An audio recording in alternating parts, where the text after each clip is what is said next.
মা বলতো আমি কখনো রাখতে পারবো না, কিন্তু আজ আমি মাকে প্রথমবার রান্না করে দেখাবো। মা, তুমি না বলতে আমি রান্না করতে পারবো না, দেখো আজ আমি রান্না করেছি। তাই নাকি? দেখা তো দেখি। উফ, কি হলো এটা?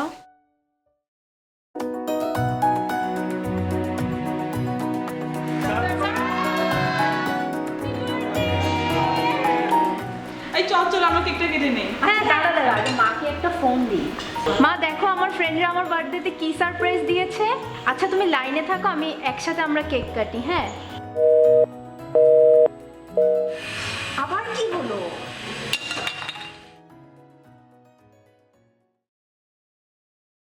শরীরটা আজ অনেক খারাপ, মাকে অনেক মিস করছি। মার সাথে কথা বলতে পারলে ভালো হতো।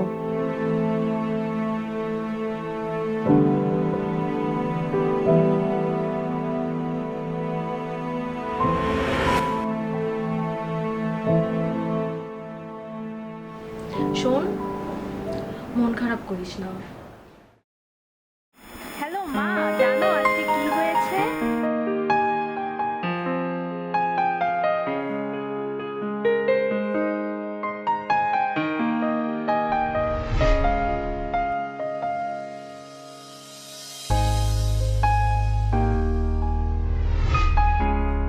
এভাবেই মানুষের জীবনের প্রতিটি মুহূর্তকে গুরুত্ব দিয়ে ছড়িয়ে পড়ছে আমাদের নেটওয়ার্ক সুবিধা।